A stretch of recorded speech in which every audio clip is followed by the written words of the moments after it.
সকল প্রশংসা মহান মালিক রব্বুল আলামিনের জন্য। দরুদ এবং সালাম নাজিল হোক প্রিয় নবী মুহাম্মদ মুস্তাফা সাল্লাল্লাহু আলাইহি ওয়াসাল্লাম এবং তার সকল আল ও আসহাব সকলের প্রতি। আল্লাহুম্মা সাল্লি আলাইহিম আল্লাহুম্মা বারিক আলাইহিম। সম্মানিত সাথী ও বন্ধুগণ, কোরবানি আমাদের একেবারেই দোরগোড়ায় চলে এসেছে। সেজন্য কোরবানিকে সামনে রেখে আজ আমরা প্রশ্ন উত্তরে কোরবানি এটা জানার চেষ্টা করব ইনশাআল্লাহ বিইذنিল্লাহ। 50টিরও বেশি প্রশ্ন কোরবানি প্রসঙ্গে আমি একত্র করেছি, যে প্রশ্নগুলোর উত্তরগুলো আমাদের জানা খুবই প্রয়োজন, এবং প্রশ্ন পেশ করে সাথে সাথে সংক্ষেপে আমরা তার উত্তর দেওয়ার চেষ্টা করব ইনশাআল্লাহ।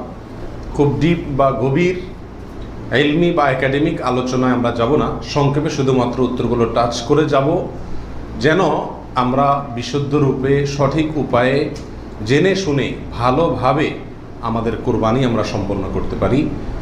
আল্লাহ তাআলা আমাদের সবাইকে আমাদের কোরবানিগুলোকে বিশুদ্ধ রূপে করার তৌফিক দান করুন। যে কোনো আমলের আগে ইলম শিখতে হয়, জানতে হয়। আমলের আগে ইলম জরুরি। যে কোনো বিষয়ে আপনি আমল করতে চাইবেন, সেই বিষয়ে আমল করার আগে বিষয়টি সম্পর্কে যদি বিশদ ধারণা থাকে, পরিষ্কার জ্ঞান থাকে, তাহলে সেই কাজটি সুন্দর রূপে সুচারুভাবে এবং যথাযথভাবে সম্পন্ন করা সম্ভব হয়। আর যদি না শিখেই কাজ শুরু করে দেন, না জেনেই কাজ শুরু করে দেন, তাহলে ভুল ত্রুটির কারণে সেই কাজ দ্বারায় যে ভালো ফলাফল আসার কথা, সে ফলাফল না এসে উল্টা হিতে আরও বিপরীত হওয়ার আশঙ্কা আছে। আর সেজন্যই কোরবানির মতো একটি আমল, যে আমলটি আমাদের দেশে মানুষ পরিমাণে ইসলামের যেসব কাজগুলো সবচেয়ে বেশি লোক করে সারা দেশে, তার ভিতরে একটা হলো এই কোরবানি। বেনামাজিও করে, বেরোজগারিও করে, ইসলামের অনেক কিছু না মানলে কি হয়েছে, কোরবানিটা করে। তো যেহেতু দেশের বিরাট একটা অংশ মুসলমানদের তারা কোরবানি করে, অন্য কোনোটা করুক আর না করুক, ঈদের নামাজটা পড়ে, কোরবানিটা করে।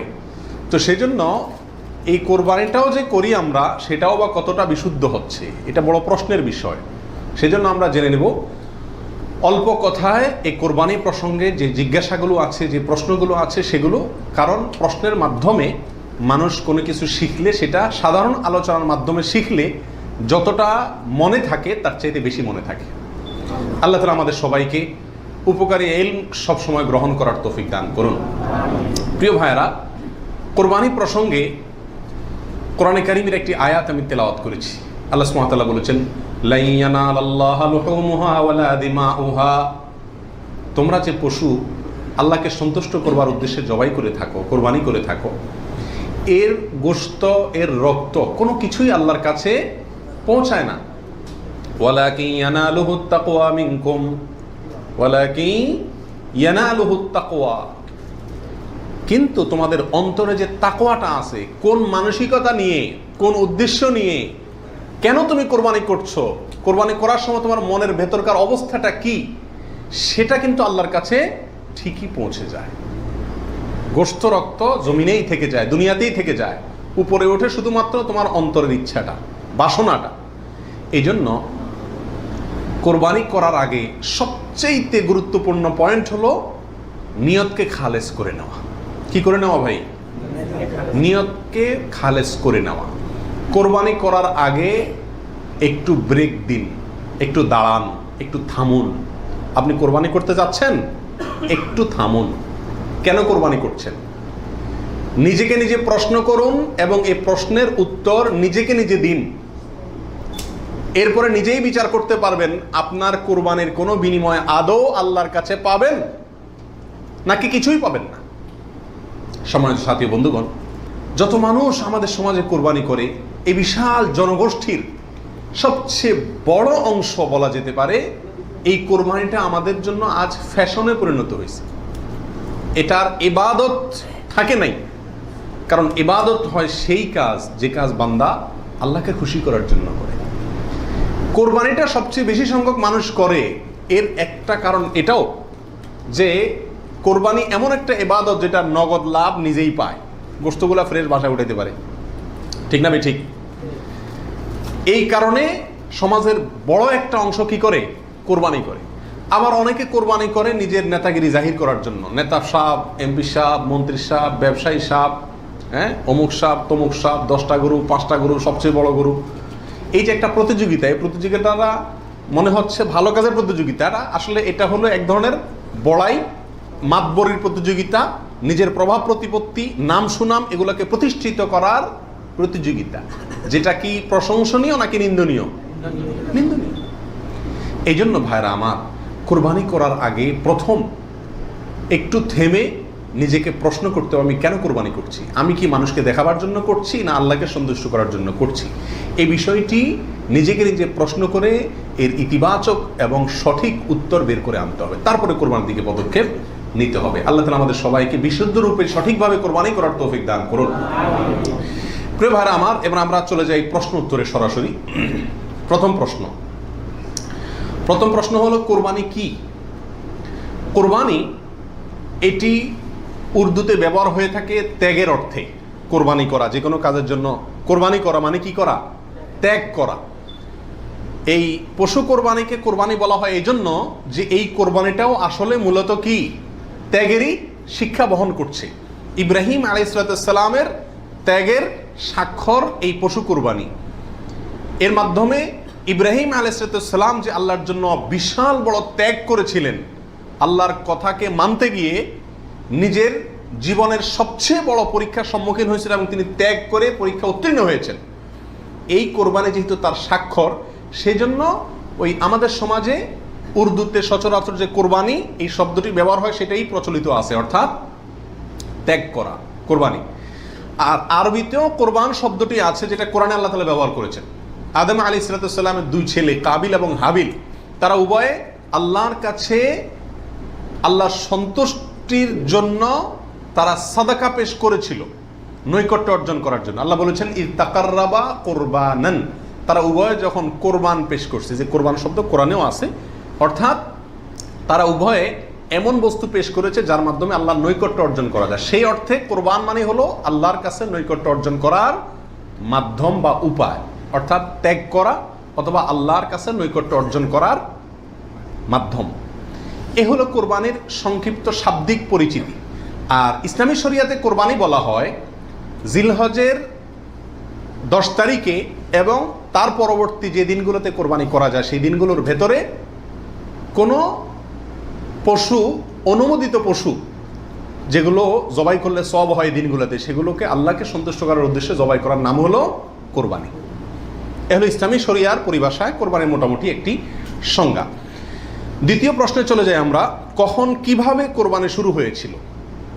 এই কোরবানি শুরু হয়েছিল সর্বপ্রথম ইব্রাহিম আলাইহিস সালামের মাধ্যমে। আল্লাহ সুবহানাহু ওয়া তাআলা ইব্রাহিম আলাইহিস সালামকে স্বপ্নের মাধ্যমে নির্দেশ করেছিলেন নিজের সন্তানকে জবাই করার জন্য। আর সন্তান জবাই করা, এই কঠিন নির্দেশটি আল্লাহ সুবহানাহু ওয়া তাআলা করেছেন ইব্রাহিম আলাইহিস সালামকে। তাকে আল্লাহ তাআলা যত কঠিন পরীক্ষা করেছিলেন, এত কঠিন পরীক্ষা তার আগে আর কোনো নবীর প্রতি আল্লাহর পক্ষ থেকে ছিল না। জীবনের পদে পদে পরীক্ষা। পরিবার সহ রেখে আসো মক্কায়, কেউ নাই সেখানে, কোনো আবাদি নাই, পাহাড়ি এলাকা, ছোট দুধের বাচ্চা সহকারে নিজের স্ত্রীকে রেখে চলে আসো। বাহ্যিকভাবে অযৌক্তিক নির্দেশ আল্লাহ সুবহানাহু ওয়া তাআলা, সেটাও তিনি মেনেছেন এবং পরীক্ষা পাশ করেছেন। আল্লাহ বলেছেন ওয়া ইয ইবতালা ইব্রাহিম রাব্বুহু বিকালিমাতিন ফাআতাম্মাহুন, প্রতিটা পরীক্ষা তিনি কি করেছেন? পাশ করেছেন। তো কোরবানির প্রেক্ষাপট হলো সংক্ষেপে এই অল্প কথায়, আল্লাহ সুবহানাহু ওয়া তাআলা ইব্রাহিম আলাইহিস সালামকে তার নিজের সন্তানকে আল্লাহ সন্তুষ্টির উদ্দেশ্যে জবাই করার জন্য, কোরবানি করার জন্য নির্দেশ করেছেন। আল্লাহ সুবহানাহু ওয়া তাআলা তার সন্তানের জবাই করতে আসলে চান নাই, আল্লাহ চাইছেন তার মনের পরীক্ষা নিতে, যে আল্লাহর নির্দেশ মানতে গিয়ে তার সর্বোচ্চ ত্যাগটাও তিনি করতে পারেন কিনা। তিনি আলহামদুলিল্লাহ পরীক্ষায় পাশ করেছেন, তিনি রাজি হয়েছেন, গেছেন, ছেলেও পাশ করছে, মায়েও পাশ করছে। ছেলের মাও রাজি, ছেলেও রাজি, বাপও রাজি। তো আল্লাহ সুবহানাহু ওয়া তাআলা গোটা পরিবারেরই পরীক্ষা নিয়েছেন বলা যেতে পারে, এবং সবাই পরীক্ষা কি করছে? পাশ করছে। জবাই করতে গেছেন, আল্লাহ সুবহানাহু ওয়া তাআলা ছেলে তো জবাই হতে দিবেন না, এটা তো ছিল একটা পরীক্ষা মাত্র। আল্লাহ সুবহানাহু ওয়া তাআলা সেখানে অন্য একটা পশু, দুম্বা বা এই জাতীয় কোনো পশু আল্লাহ সুবহানাহু ওয়া তাআলা দিয়ে দিলেন। অন্য একটা পশু ওই ছেলের জায়গায় আল্লাহ তাআলা দিয়ে দিলেন, ছুরি উনি চালালেন, এরপরে দেখলেন যে ছেলে দাঁড়ায় আছে, পশু জবাই হয়েছে। এ হলো কোরবানির সূচনা। প্রথম পশু কোরবানি, আজকে আমরা যে কোরবানি করছি এর সূচনা ছিল এভাবে। কার মাধ্যমে? ইব্রাহিম আলাইহিস সালাতু ওয়াস সালামের মাধ্যমে। সেই কোরবানি আমাদেরকে কি শিক্ষা দেয় ভাই?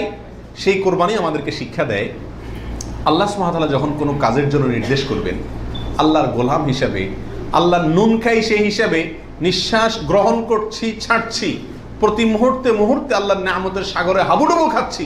আল্লাহই সৃষ্টি করেছেন, তার হাতেই জীবন মরণ সবকিছু। অতএব তার কোনো নির্দেশ, তার কোনো নিষেধ থাকলে সেটাকে মানতে গিয়ে পৃথিবীর যেই কোনো ধরনের ত্যাগের প্রয়োজন হয় সেটা করতে হবে। নিজের সন্তানকে জবাই করার মতো কঠিন নির্দেশও পালন করতে ইব্রাহিম আলাইহিস সালাম দ্বিধা করেন নাই। আল্লাহ সুবহানাহু ওয়া তাআলা ঠিকই কি করছেন, তাকে এর মাধ্যমে তিনি পাশ করেছেন এবং আল্লাহ সুবহানাহু ওয়া তাআলা তার মর্যাদা সমুন্নত করেছেন। এ হলো কোরবানির মূল শিক্ষা। আল্লাহর নির্দেশ, সেটা যত কষ্টই হোক মানতে, সেটা মানার জন্য সব ধরনের ত্যাগ করতে প্রস্তুত থাকা, এটা হলো কি ভাই?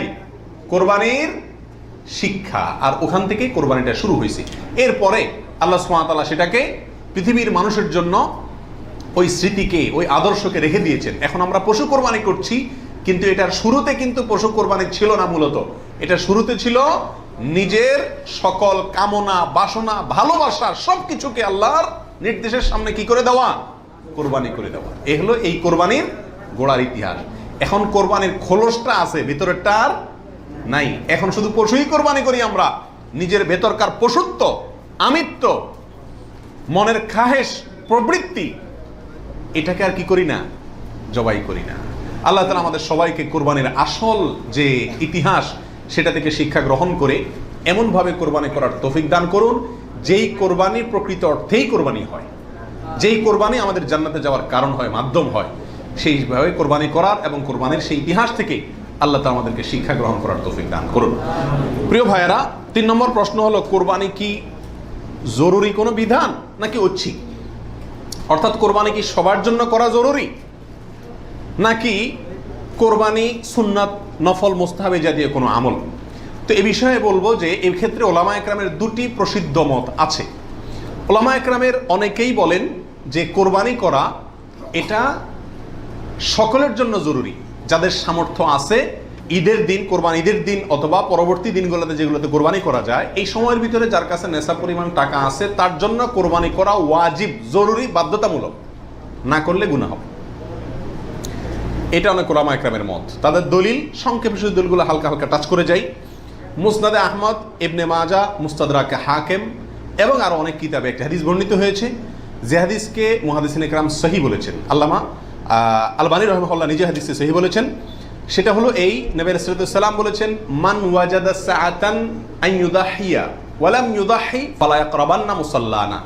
অর্থাৎ যে ব্যক্তি কোরবানি করার সামর্থ্য তার আছে, সক্ষমতা আছে, সচ্ছলতা আছে, সেই ব্যক্তি যদি কোরবানি না করে, সে যেন আমাদের ঈদগাহে ঈদের নামাজ পড়তে না আসে। কোরবানি করার ইচ্ছা না রাখলে সেজন্য ঈদের নামাজ পড়তে না আসে। এটা কিন্তু সতর্কবাণী।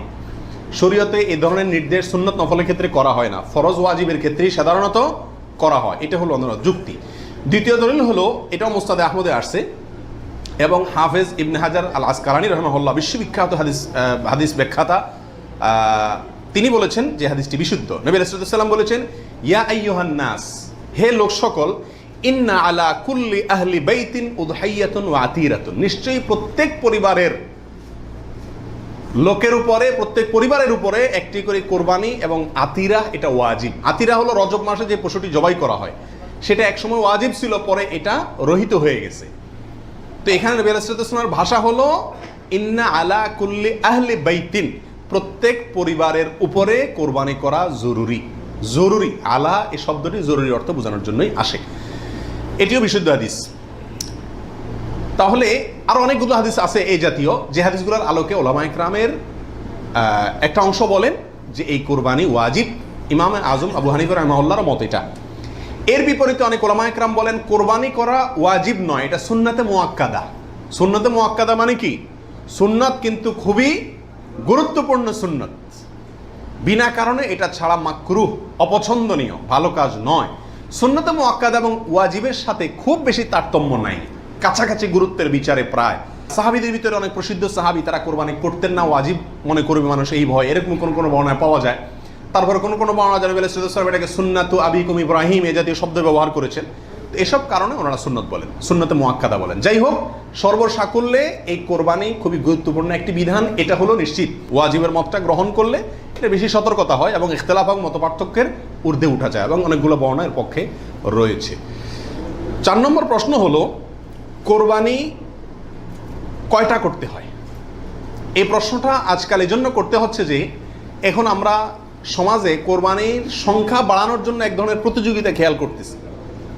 3টা গরু, 5টা গরু, 7টা গরু, এমপি সাহেব, মন্ত্রী সাহেব, ব্যবসায়ী সাহেব, বিভিন্ন সাহেবরা করে কি করে না, এমনকি আমরাও একটা গরু একটা ছাগল, কারণ কেউ গরুর গোশত পছন্দ করে, কেউ ছাগল গোশত পছন্দ করে ঘরে, যার কারণে দুইটাই দিতে হয়, অথবা গরুতে 1 ভাগ দিতে হয়, আবার আলাদা ছাগল দিতে হয়। এই যে কোরবানির সংখ্যা বাড়ানোর একটা প্রবণতা আছে, আসলে ইসলামী শরিয়া কি বলে? কোরবানির পশু বা কোরবানির সংখ্যা কতগুলো হওয়া জরুরি? তো এর উত্তর হলো যে কোরবানি মূলত একটি কোরবানি যথেষ্ট, একাধিক কোরবানি হওয়া এটা কি না, জরুরি না।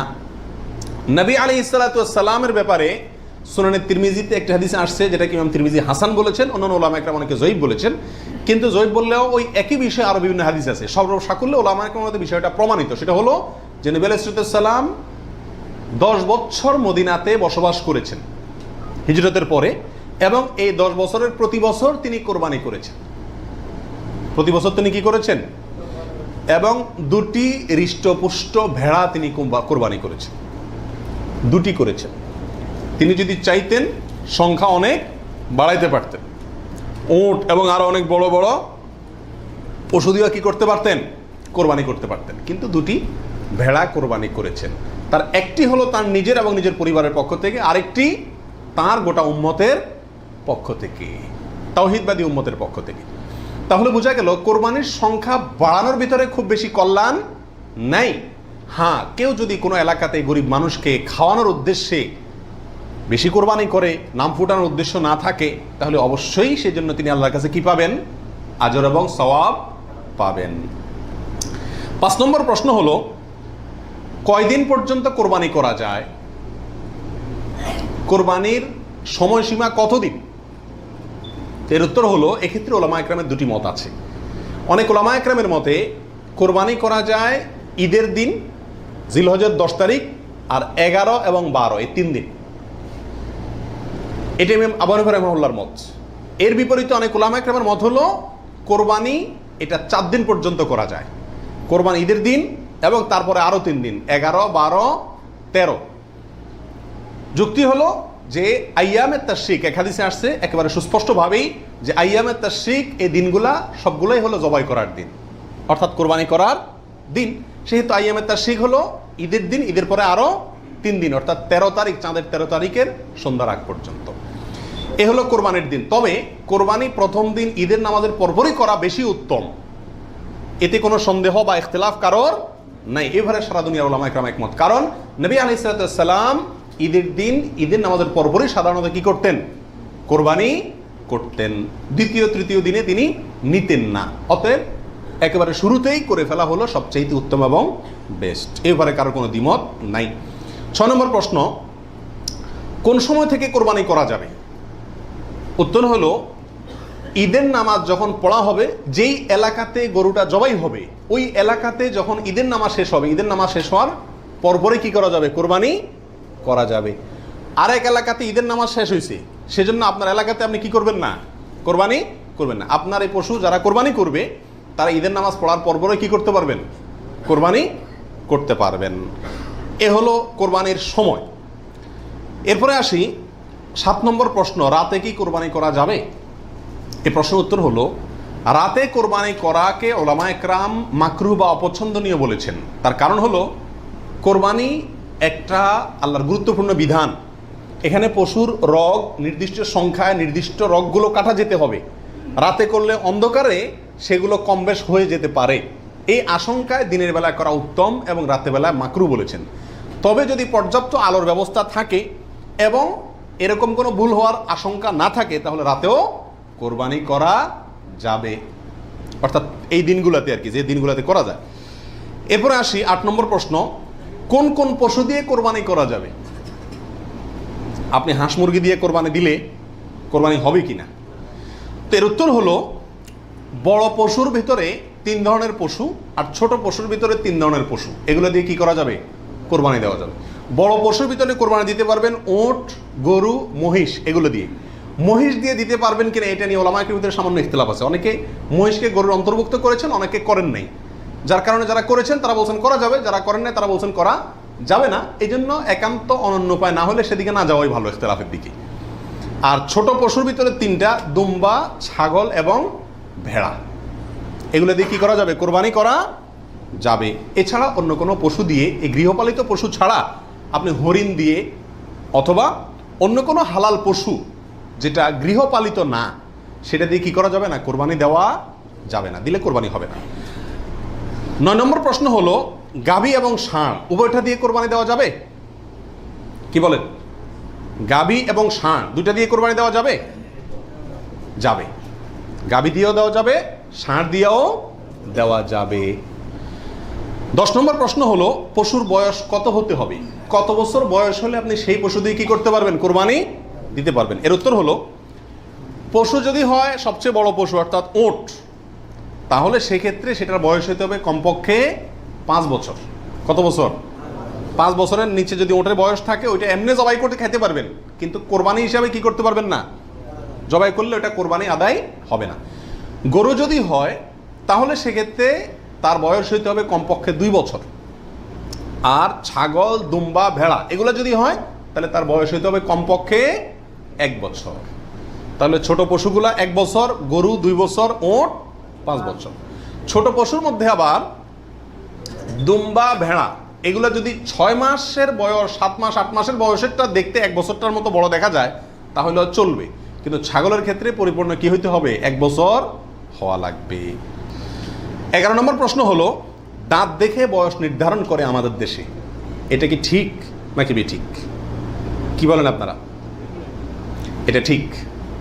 কারণ হলো, পশু বিশেষজ্ঞ যারা আছেন, পশু সম্পর্কে যারা ভালো বুঝেন, পশু লালন পালনে যারা দক্ষ, অভিজ্ঞ, তারা পশুর গালের ভেতরকার বিশেষ ধরনের দাঁত যখন একটা বের হয় তখন বুঝেন এটা 1 বছর হয়েছে, 2টা বের হলে বুঝেন 2 বছর হয়েছে, এবং এটা অভিজ্ঞতা দ্বারা মোটামুটি প্রমাণিত, প্রতিষ্ঠিত। যার কারণে ওইটার উপরে নির্ভর করে বছর নির্ধারণ করা, নির্ণয় করা কি আছে? সঠিক।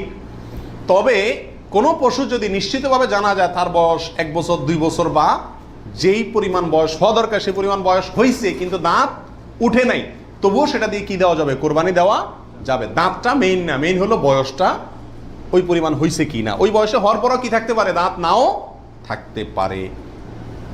এরপরে আসি 12 নম্বর প্রশ্ন, ত্রুটিযুক্ত পশু দিয়া কোরবানি দিলে কি কোরবানি হবে? ত্রুটিযুক্ত পশু, একটা পশুর ভিতরে কোনো দোষ আছে, ত্রুটি আছে, সমস্যা আছে, রোগবালাই আছে, ওইটা এমনি জবাই করে খেতে পারবেন, কিন্তু কোরবানি দিলে কোরবানি হবে কি না? এর উত্তর হলো, কিছু কিছু ত্রুটি আছে, যেই ত্রুটিগুলো থাকলে পশু কোরবানি করলে ওই কোরবানি যথেষ্ট হবে না। আর কিছু কিছু ত্রুটি আছে যেগুলো থাকলেও কি দেওয়া যাবে? ওই ত্রুটি সহকারে কোরবানি দিলে কোরবানি হয়ে যাবে। কোন ত্রুটিতে আপনার কোরবানি দিলে কোরবানি হবে না? একটা হলো ল্যাংড়া হওয়া, এমন ল্যাংড়া যে ল্যাংড়ার কারণে সে পশুর পালের সাথে চললে পিছায় যায়, তাদের সাথে তাল মিলায় ধরে রাখতে পারে না, অথবা জবাই করার জায়গা পর্যন্ত হেঁটে যাওয়ার ক্ষমতা নেই, তাকে ঠেলা নিয়ে যেতে হয়, ছেঁচড়ায় নিয়ে যেতে হয়, শক্তি নেই পায়ে, 1 পা হোক 2 পা হোক, এরকম ল্যাংড়া ঘোড়া যদি হয় তাহলে ওইটা দিয়ে কোরবানি দিলে কি হবে না? যথেষ্ট হবে না, হাদিসে সুস্পষ্টভাবে নিষেধ করা আছে। আরেকটা হলো যে এই পরিমাণ রুগ্ন, অসুস্থ, রোগা, যে রোগার কারণে সে চলাফেরা করতে পারে না, বা ওই যে হাঁটার শক্তি নেই, প্রচণ্ড রোগা, দুর্বল, সেটা দিয়ে কোরবানি দিলেও কি হবে না? কোরবানি হবে না। আরেকটা হলো যে অন্ধ, এমন অন্ধ হয়, চোখ কানা অথবা চোখ অন্ধ, অথবা চোখে এমন সমস্যা আছে যে সমস্যার কারণে সে দেখে না, স্বাভাবিকভাবে ঘাস টাস রাখলেও সে বুঝে না কোনটা কি, অথবা ওই জায়গা পর্যন্ত দেখে একা একা যেতে পারে না, উষ্ঠা খায়, তার মানে চোখে বড় সমস্যা আছে, এরকম থাকলে এটা দিয়ে কি হবে না? কোরবানি হবে না। একটা শিং অথবা 2টা শিং গোড়া থেকে উঠে গেছে, একেবারে গোড়া সহ উঠে গেছে, এরকম যদি হয় ওইটা দিয়ে কোরবানি দিলেও কোরবানি হবে না। তবে যদি সামান্য হয়, সামান্য কান কাটা, সামান্য শিং ভাঙা, সামান্য একটু পায়ে সমস্যা, সামান্য একটু অসুখ বিসুখ আছে, এরকম যদি হয় সেগুলো দিয়ে কোরবানি দিলে কি হবে? কোরবানি হয়ে যাবে। অর্থাৎ ত্রুটি যদি ছোট হয় সমস্যা নাই, বড় ত্রুটি যদি হয় তার কারণে কি হবে না, ওই পশু দিয়ে কোরবানি দিলে কোরবানি যথেষ্ট হবে না। 13 নম্বর প্রশ্ন হলো, কেনার পর যদি ত্রুটি দেখা যায় তাহলে কি করবে? আপনি ভালো পশু কিনে নিয়ে আসলেন, কোরবানি করবেন, রেখে দিচ্ছেন, খাওয়াচ্ছেন, হঠাৎ করে দেখা গেল চোখের সমস্যা, যে কোনো কারণে পা ভেঙে গেছে, বড় ধরনের সমস্যা হয়েছে, তখন কি করবেন? উত্তর হলো, যদি আপনি গরিব মানুষ হন তাহলে সেক্ষেত্রে যেটা আছে ওইটাই জবাই করবেন। আর যদি আপনার সামর্থ্য থাকে তাহলে সেক্ষেত্রে আপনার ওইটার বদলে আরেকটা পশু কিনে সেটাকে কি করবেন? কোরবানি করবেন। এরপরে আসেন 14 নম্বর প্রশ্ন, কোরবানির দিন হাঁস মুরগি জবাই করা জায়েজ আছে কিনা? আমাদের দেশে অনেকেই গ্রামের দেশে বলেন যে কোরবানির দিনগুলোতে, ঈদের দিনে কি করা যায় না? হাঁস মুরগি জবাই করা যায় না। আসলে কতটা সঠিক? উত্তর হলো, এটা সম্পূর্ণ ভিত্তিহীন বানোয়াট কথা। এর কোনো গ্রহণযোগ্য ভিত্তি ইসলামী শরিয়াতে নাই। বরং কোরবানি ঈদের দিনে কেউ চাইলে হাঁস বা মোরগ কি করতে পারবে? জবাই করতে পারবে। তবে যদি এটাকে কোরবানির নিয়তে করে যে আমার তো গরু ছাগল দেওয়ার সামর্থ্য নয়, আমি মুরগি দিয়েই দিলাম কোরবানি, তাহলে সেক্ষেত্রে এই জবাই কি হবে না? জায়েজ হবে না। কারণ এই পশু দিয়ে কি হবে না? কোরবানি হবে না। এমনি গোশত খাওয়ার জন্য যদি জবাই করে তাহলে ঈদের দিনেও জবাই করাতে কোনো সমস্যা নাই। 15 নম্বর প্রশ্ন হলো, কোরবানির পশু এটা দেখায় বেড়ানো, প্রদর্শন করে বেড়ানো, এটা কি জায়েজ আছে কিনা? আজকাল কোরবানির পশু কেনার পরে মহল্লাতে, গ্রামে, পাড়াতে, আশেপাশে একটা চক্কর মোটামুটি দেয় না? শুধু দেয় না, আপনার ওইটার গলায় একটা মালা লাগায়, হ্যাঁ, পারে না একটা সাইনবোর্ড লাগায় দেয় কার এটা সেটা, এবং তারপরে ওই গরুকে নিয়ে পুরো এলাকাতে ঘুরায়। এরপর বলে যে এটা কার গরু, বলে অমুকের গরু। এরকম একটা প্রথা মোটামুটি অঘোষিতভাবে চালু আছে না নাই? এরকম প্রদর্শন করে বেড়ানো এটা কি সঠিক? এর উত্তর হলো না। এই প্রদর্শনটা সাধারণত হয়ে থাকে জাহির করার জন্য, সবাইকে দেখানোর জন্য। আর এই দেখানোটার ভেতরে কল্যাণের চাইতে অকল্যাণ বেশি। কেউ যদি বলে আমি এটা দেখাচ্ছি এই জন্য যাতে অন্যরা উৎসাহিত হয়, তাহলে তো এটা ভালো উদ্দেশ্য, কিন্তু এই উদ্দেশ্যে খুব অল্প সংখ্যক মানুষই কি করে? এটাকে শোডাউন করে। বরং এটা শোডাউন করে কি জন্য? সবাই জিজ্ঞেস করবে, ভাই এটার দাম কত হয়েছে, কার গরু, মাশাআল্লাহ, জিতছে, হাসছে, এইসব যোগ বিয়োগ করবে। ঠিক না ঠিক? অতএব মানুষকে দেখায় বেড়ানোর উদ্দেশ্যে যদি এই কোরবানির পশুকে প্রদর্শন করা হয়, শোডাউন করা হয়, তাহলে এটা রিয়া, এবং রিয়ার কারণে গুনাহগার হবে। এটা করা যাবে না। আল্লাহ আমাদেরকে বুঝার তৌফিক দান করুন। 16 নম্বর প্রশ্ন হলো, কোরবানির পশু কেনার পরে এবং জবাই করার পরে পশুর সঙ্গে সেলফি তুলে এটা ফেসবুকে দেওয়া যাবে কিনা, সামাজিক যোগাযোগের মাধ্যমে প্রচার করা যাবে কিনা, ইসলামের দৃষ্টিতে এর ভিতরে কোনো, এ ব্যাপারে কোনো বাধা আছে কিনা? এর উত্তর হলো, কোরবানির পশু কেনার পরে অথবা জবাই করার পরে ওই পশুর সাথে সেলফি দেওয়া, সেলফিটাই তো অনেকের মতে এটা একটা মানসিক রোগে পরিণত হয়েছে। আর এই গরুকে কেনার পরে, ছাগল কেনার পরে তার সঙ্গে ছবি তুলে, সেলফি তুলে ওইটা ফেসবুকে বা সামাজিক যোগাযোগের মাধ্যমে প্রচার করা, এটা ইসলামী শরিয়ার দৃষ্টিতে খুবই গর্হিত এবং নিন্দনীয় একটি কাজ। বিশেষ করে এই জন্য যে প্রথমত বিনা প্রয়োজনে এই ছবিটা তোলা হচ্ছে, দ্বিতীয়ত হলো এর মাধ্যমে নিজে কি কোরবানি দিচ্ছে এটাকে কি করা হচ্ছে? জাহির করা হচ্ছে, প্রচার করা হচ্ছে। বাহবা কি আল্লাহর কাছ থেকে নিতে চান না মানুষের কাছ থেকে নিতে চান? আল্লাহর কাছ থেকে যদি নিতে চান তাহলে ওইটাকে প্রচার করে মানুষের কাছে লাইক কমেন্ট পাইলেন, সেই আশায় এটাকে আপনার লাইক কমেন্টের ব্যবসায়, বিজনেসের পুঁজি হিসাবে খাটাইলেন। আল্লাহর কাছে তার বিনিময় পাওয়ার আশা করা বড় কঠিন। এই জন্য এই গরুর সাথে সেলফি তোলা, বিশেষ করে জবাই করার পরে রক্ত সহকারে ছবি তোলা, এগুলো কোনো অবস্থাতেই ইসলামের শরিয়ার দৃষ্টিতে খুব একটা ভালো কাজ নয়। এগুলো থেকে আমাদের বিরত থাকা উচিত, মনে করা উচিত এটা একটা ইবাদত। এটা কি ইবাদত? ইবাদতের ক্ষেত্রে তামাশা বা যা মনে চাইলে তা করলাম, ফাইজলামতি করলাম, এর কোনো সুযোগ নাই। আল্লাহ আমাদেরকে বোঝার তৌফিক দান করুন। 17 নম্বর প্রশ্ন হলো, ভাগে কোরবানি দেওয়া যাবে কিনা? এটা একটা গুরুত্বপূর্ণ প্রশ্ন আজকালকার যুগে। কারণ কোনো কোনো ওলামা একরাম বলছেন ভাগে কোরবানি দেওয়া যাবে না, বরং গরু হোক আর ওঁট হোক, যত বড় পশুই হোক, দিলে একজনের পক্ষ থেকে দিতে হবে, 7 ব্যক্তির পক্ষ থেকে যথেষ্ট হবে। এই যে কথা প্রচলিত আছে, এটাকে অনেক কোনো কোনো ওলামা একরাম কি করছেন? অস্বীকার করছেন, আসলে সঠিক কোনটা? এ ব্যাপারে আগেই বলেছি যে একাডেমিক আলোচনা খুব বেশি লম্বাচড়া করার ইচ্ছা নাই এবং সুযোগও নেই।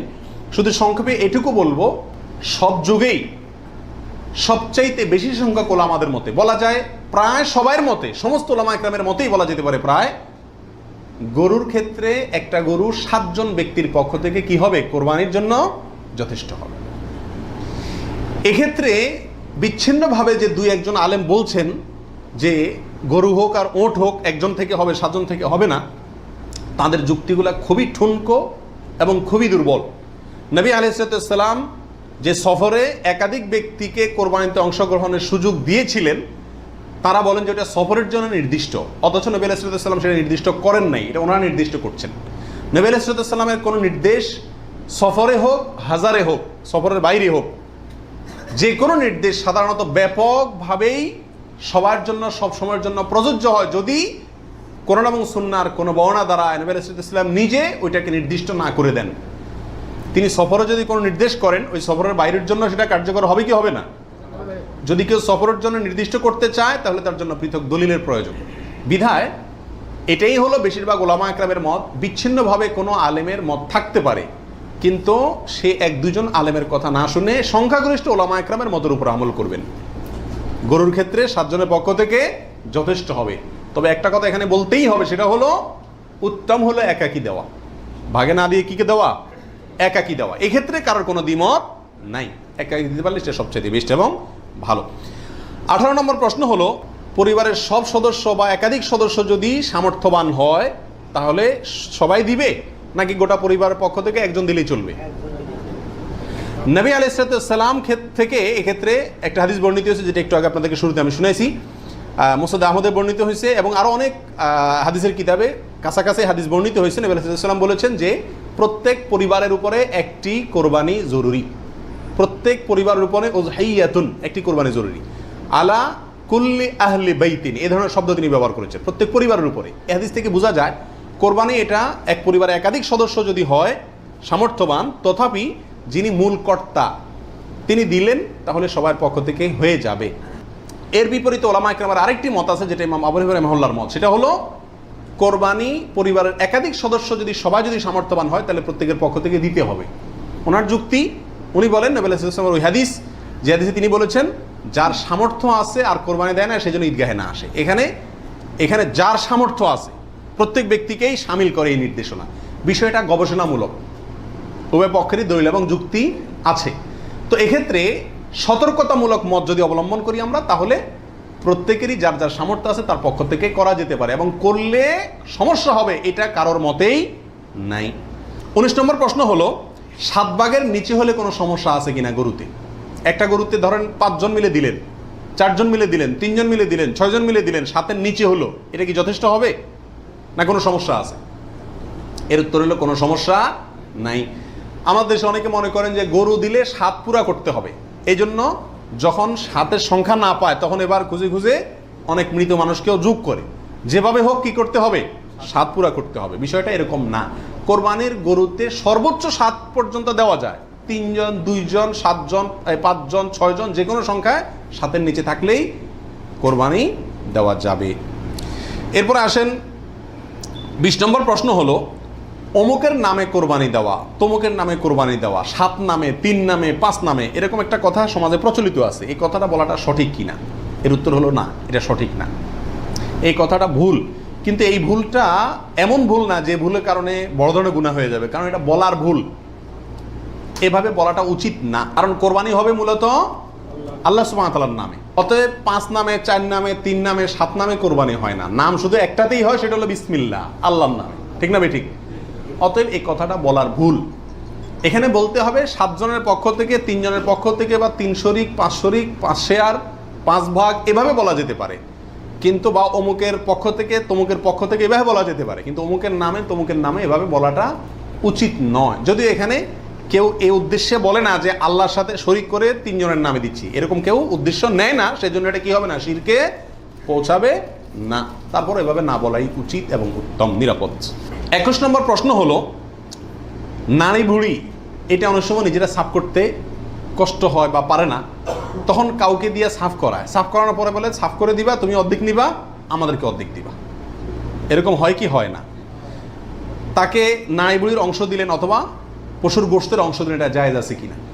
প্রাসঙ্গিকভাবে আরেকটি কথা প্রশ্ন চলে আসে, সেটা হলো যে কসাই যখন পশুকে বানায়, তো বানানোর পরে তাকে টাকার চাতে কিছু গোশত দেওয়া হয়, এবং অনেক সময় দেখা যায় যে বানানোর যে বাজার রেট, তার যে মজুরি, এটা তাইতে অনেক কমে রাজি হয়ে যায় কসাইরা। কেন? কারণ তারা জানে গোশত 5 কেজি দিলেই তো 2-2.5 টাকা এসে গেল, অতএব এক্ষেত্রে যদি আমাকে টাকা একটু কমও দেয় অসুবিধা নাই। এই ভুলটা ঘরে ঘরে হয়ে থাকে। কোরবানির পশু যারা বানায় সে কসাইদেরকে গোশত দেয় না, এমন মানুষ সারা বাংলাদেশে খুঁজে কয়জন পাওয়া যাবে আমার সন্দেহ আছে। কোরবানির মধ্যে সবচেয়ে বড় দাগের ভুলগুলোর ভিতরে এটা অন্যতম। এইভাবে যদি কেউ করে তাহলে এটা বড় ধরনের ভুল। কোরবানি হওয়া না হওয়া নিয়ে টান দিবে। নবী আলাইহিস সালাম পরিষ্কার ভাষায় বলেছেন যে তোমরা কসাইকে, জাজ্জারকে কোরবানির পশুর কোনো কিছু দিবা না, তাকে আলাদা টাকা দিবা, তার মজুরি যেটা সেটা দিবা। কেন তাকে পশুর কিছু দেওয়া যাবে না? এই জন্য দেওয়া যাবে না যে এই পশুটা আপনি জবাই করছেন কার জন্য? আল্লাহর জন্য। এটার মালিক কে? মূলত আল্লাহ। যেহেতু আল্লাহ খায়ও না পরেও না, আল্লাহর জন্য কিছু দিলে আল্লাহ বলেন আমার পক্ষ থেকে গরিবকে দিও। এটা হলো আল্লাহ সিস্টেম। কিন্তু কোরবানির ক্ষেত্রে শুধু ব্যতিক্রম, আল্লাহ বলেছেন ঠিক আছে আমার জন্য দিছ, সবকিছুই গরিবকে দিতে বলি, এটা তোমার খাইতে দিলাম আমি। আল্লাহ আমাকে কি করছেন? খাওয়ার সুযোগ দিছেন। এখন আমি যদি এটা বিক্রি করি বা কোনো কিছুর বিনিময়ে কাউকে দেই, তাহলে সেটা কি হবে না? জায়েজ হবে না। কোরবানির পশুর গোশত যদি আপনি জাজ্জারকে দেন, কসাইকে দেন, তাহলে কেমন জন্য আপনি তার পরিশ্রমের বিনিময়ে তাকে এই অংশটা তাকে বিনিময় হিসাবে দিলেন, পারিশ্রমিক হিসাবে দিলেন, তাহলে এটা বিক্রি করার মতো হয়ে গেল। এই জন্য কি হবে না? এটা জায়েজ হবে না। কসাইকে শুরুতে সাপ বলে দিতে হবে যে ভাই গোশত পাবা না, কত টাকা নিবা সাপ বলো, তুমি সে আশা করে বসে থাকিও না, 2 টাকা বেশি নাও, কিন্তু আমি তোমাকে গোশত টোস্ত বা কোনো কিছুই দেবো না। তবে হ্যাঁ, কসাই যদি আপনার প্রতিবেশী হয়, আপনার আত্মীয় হয়, অথবা অন্য গরিব মানুষ হয়, অন্য 10 জন গরিবকে যে পরিমাণ দিতেন তাকেও সে পরিমাণ দেন, তাহলে সমস্যা নেই, ওইটা ঠিক আছে। কিন্তু অন্য গরিবদেরকে দেন আধা কেজি করে, তারা দেন 5 কেজি, সমস্যা আছে। কারণ 4.5 কেজি আপনি কেন দিলেন? তাকে কাটছে সেজন্য, এটা বিনিময় হয়ে যাচ্ছে, এই জন্য এটা করা যাবে না। অতএব নারী বুড়িও যদি কেউ সাফ করে, তাকেও কি দেওয়া যাবে না? ওই নারী বুড়ির সাফের বিনিময়ে নারী বুড়ির অর্ধেক বা গরুর কোনো অংশ তাকে দেওয়া যাবে না। সাফ করলে সাফের বিনিময়ে তাকে ক্যাশ টাকা দিয়ে দিবেন। কথা বুঝতে পারছি? নারী বুড়ি যদি দিতে হয় তাহলে গরিব মানুষ হিসাবে দিলেন, সেটা ভিন্ন কথা, কিন্তু এজ এ তার কাজ পারিশ্রমিক হিসাবে কি করতে পারবেন না? দিতে পারবেন না। এটা বড় বহুলের ভিতরে একটা, এবং এটা প্রচুর পরিমাণে মানুষকে সচেতন করা দরকার এই ব্যাপারে। 22 নম্বর প্রশ্ন হলো, কোরবানির ভাগিদারদের মধ্যে কারো ইনকাম হারাম অথবা উদ্দেশ্য অসৎ, গোশত খাওয়ার উদ্দেশ্য আছে না নেই? কোরবানি না দিলে ছেলে মেয়েগুলা কার দিকে চেয়ে থাকবে, কোরবানি না দিলে নতুন আত্মীয় তারা কি বলবে, ব্যয়ের বাড়িতে রান কেমনে পাঠাবো, এরকম অনেক উদ্দেশ্য থাকে কি থাকে না? সারা জীবন দিয়ে আসছি, এবছর না দিলে সমাজে মুখ থাকে না, মানুষ কি বলবে, এই মানসিকতা নিয়ে কোরবানি অনেকে দেন না? এরকম যদি কেউ আপনার ভাগিদারদের মধ্যে, অংশীদারদের মধ্যে থাকে, অথবা কেউ যদি কোরবানি করে তার ইনকাম হারাম, আর সে হারাম ইনকাম থেকেই দেয়, অনেকের হারামও আছে হালালও আছে, সুদও খায় ঘুষও খায় আবার বেতনও আছে হালাল, তাহলে সেটা ভিন্ন। একজনে কোরবানির পশুতে হারাম ইনকাম ইনভেস্ট করছে আপনি জানেন, অথবা তার উদ্দেশ্য অসৎ, তাহলে এই পশুতে আপনি এবং আরো যে কয়জন অংশগ্রহণ করবে কারোর কোরবানি হবে না। এই জন্য অংশীদার এবং কোরবানির ভাগই নেওয়ার ক্ষেত্রে বহু হিসাব নিকাশ করে নিতে হবে। যে ব্যক্তি গোশতের ধান্দায় বা অন্য কোনো ধান্দায় করে তাকে ভাগিদার নেওয়া যাবে না। কথা বুঝে আসছে? নিতে হবে যে শুধুমাত্র আল্লাহ সন্তুষ্ট করার জন্য, আল্লাহর সন্তুষ্টির জন্য যে কোরবানি করে তাকে, এবং সরাসরি হারাম টাকা ইনভেস্ট না করে ওই ব্যক্তিকে, যার ইনকাম হালাল, এরকম ব্যক্তিকে ভাগিদার হিসাবে নিতে হবে। আর না হলে ভাগি দেওয়ার দরকার নাই, একা একাই দিতে হবে। আল্লাহ তৌফিক দান করুন। 23 নম্বর হলো, রাসূল করিম সাল্লাল্লাহু আলাইহি সাল্লামের পক্ষ থেকে কোরবানি দেওয়া যাবে কিনা।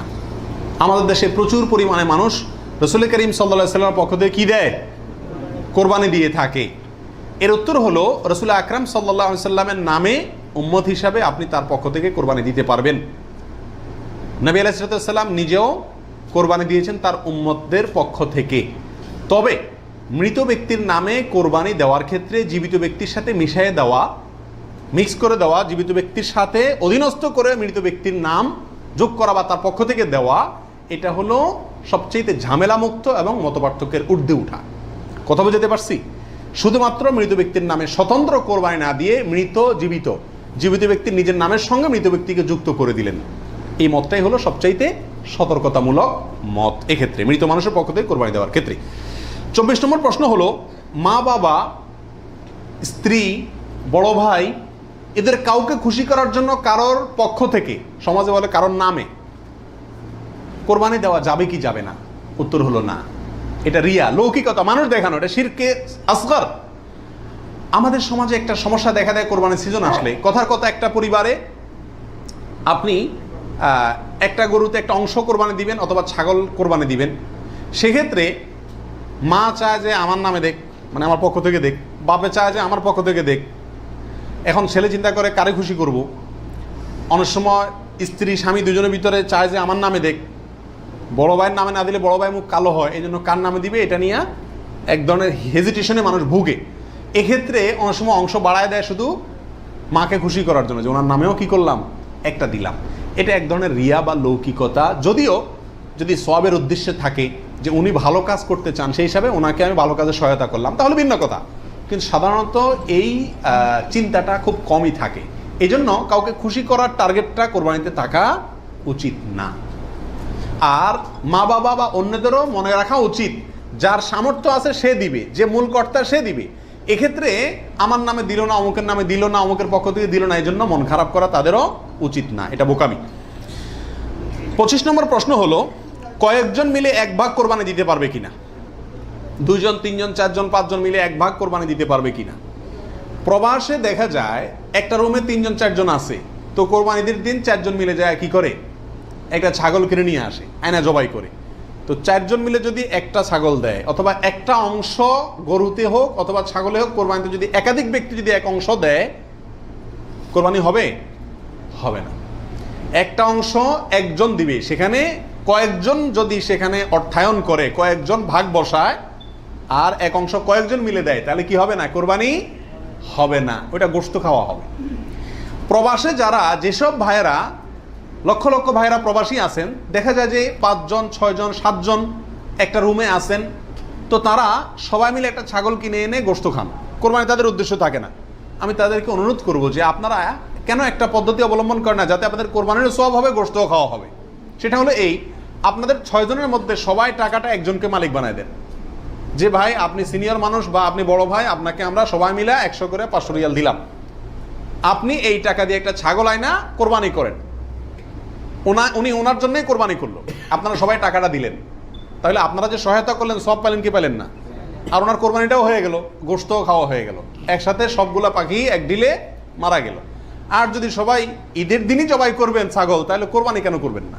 একটু চালাক হলেই কোরবানির সওয়াবটাও হয়ে যাচ্ছে, গোশত খাওয়াটাও হয়ে যাচ্ছে। প্রবাসী ভাইদের ভিতরে এই সমস্যাটা প্রচুর পরিমাণ দেখা যায়, যে 5-6 জন মিলে ছাগল কিনে কোরবানির নিয়ত কেউই করে না, অথবা সবাই মিলে কোরবানির নিয়ত করে, যার দুইটাই কি ভুল।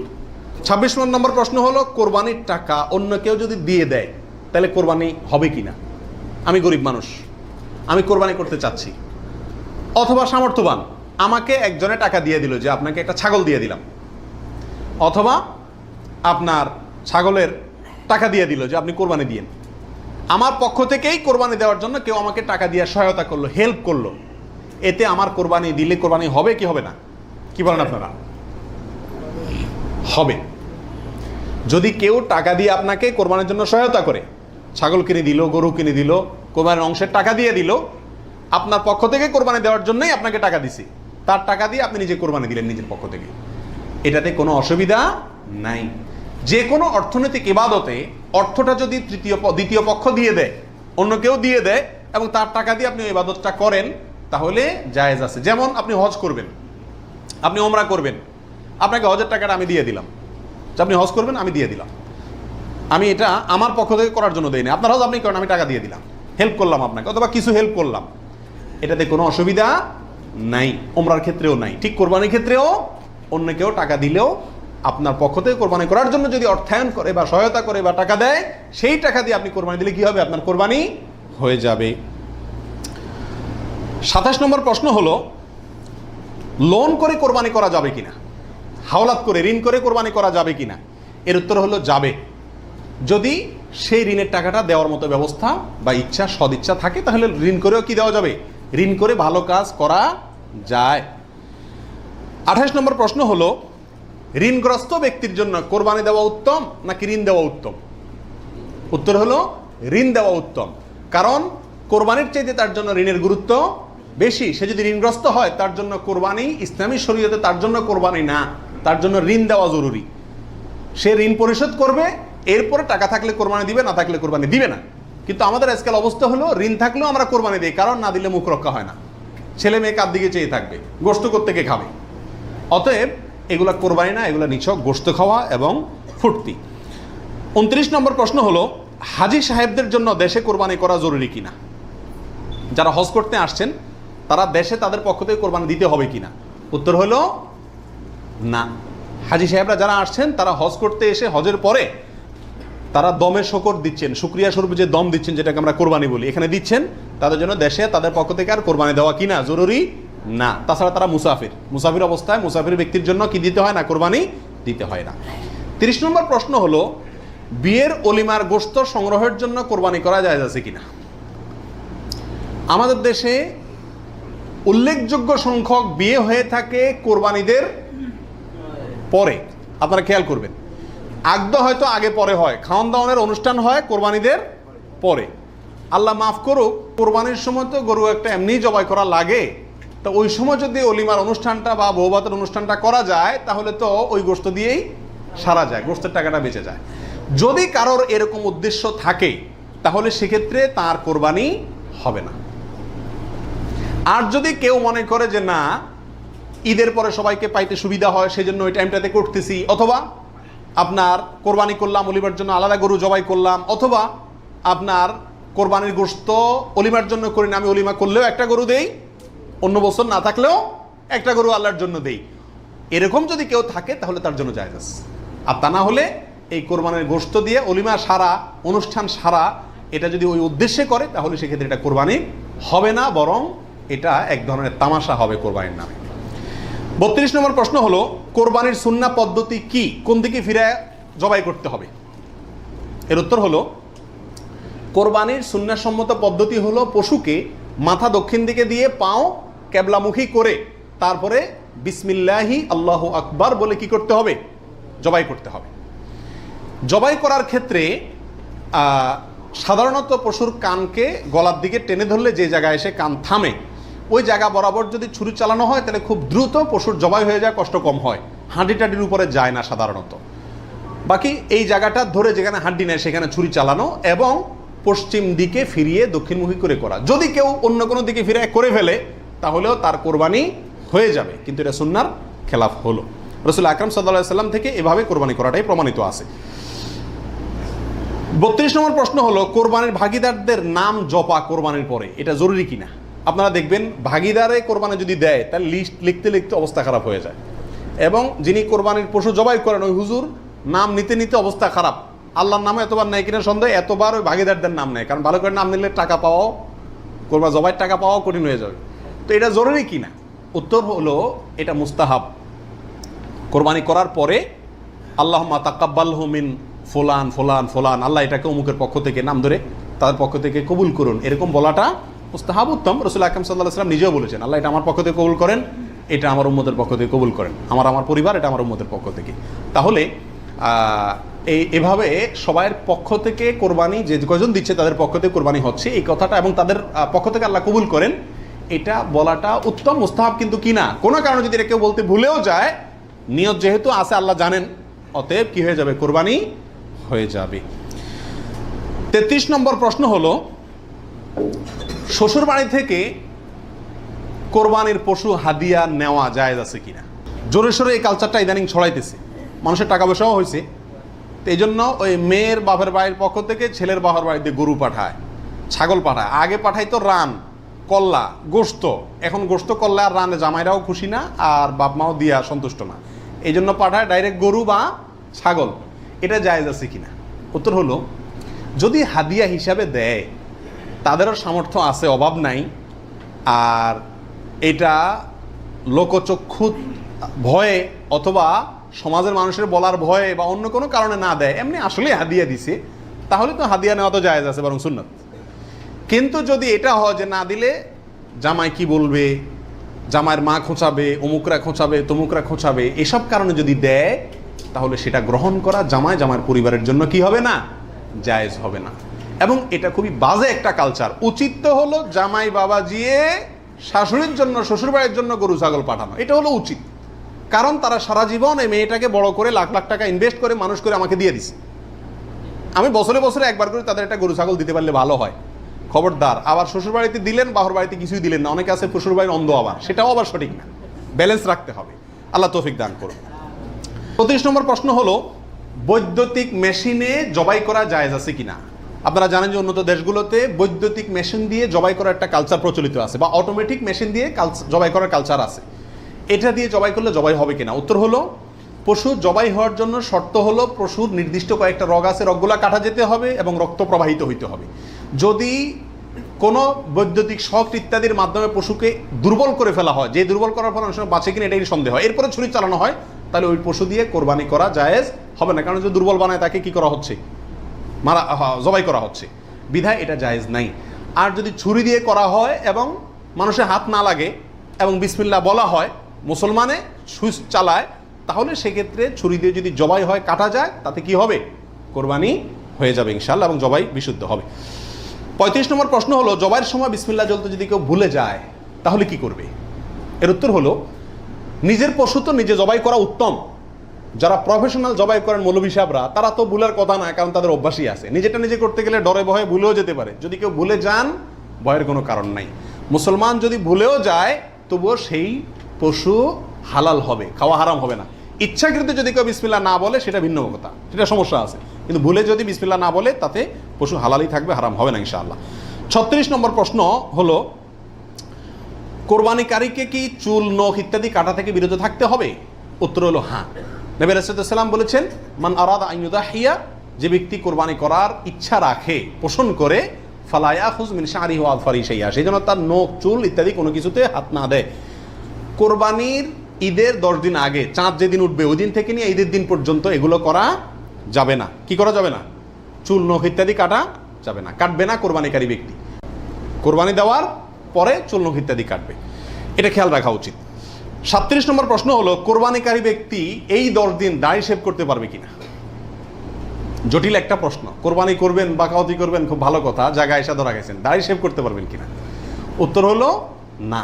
দাড়ি তো কোরবানি করলেও শেভ করা যাবে না, না করলেও শেভ করা যাবে না, এটা তো সর্বাবস্থায় চাঁচা হারাম। সেক্ষেত্রে কোরবানির এই সিজনগুলোতে এসে গুরুত্বটা আরো বাড়ে। একে তো এমনি হারাম, আবার কোরবানি করছেন, সেজন্য নবী সাল্লাল্লাহু আলাইহি ওয়াসাল্লাম বলছেন আপনি যেন না ধরেন, এগুলোতে হাত না দেন। তাহলে কোরবানি করার যদি ইচ্ছা থাকে, আল্লাহকে সন্তুষ্ট করতে আসলেই মনে চান, তাহলে এই 10 দিন দাঁড়িয়ে কি করতে পারবেন না? শেভ দিতে পারবেন না। খোঁচা খোঁচা দাঁড়িয়ে নিয়ে কি করতে হবে? মসজিদে যেতে হবে। কোরবানি দেওয়া শেষ, এবার কি করতে পারবেন? দাঁড়ি শেভ করতে পারবেন না, তাও যাবে না। আল্লাহ আমাদের বোঝার তৌফিক দান করুন। 38 নম্বর হলো, কোরবানির গোশত দিয়ে দিনের প্রথম খানা খেতে হয়, এই কথাটা কতটুকু সঠিক? উত্তর হলো পুরাই সঠিক। রাসূল আকরাম সাল্লাল্লাহু আলাইহি সাল্লাম থেকে বর্ণিত হয়েছে যে তিনি ঈদুল আজহাতে, ঈদুল ফিতরের ব্যতিক্রম করতেন। ঈদুল ফিতরে কিছু একটা মিষ্টি খেয়ে, খেজুর টেজুর খেয়ে তারপরে ঈদগাহে যেতেন। আর ঈদুল আজহাতে সারাদিন কিছু খেতেন না, কোরবানির পশুর গোশত দিয়ে প্রথম খানা খেতেন দিনের। অতএব আপনি গরু দেন, ছাগল দেন, যেটা দিয়ে কোরবানি করেন, দিনের প্রথম খানা কি দিয়ে হওয়া উত্তম?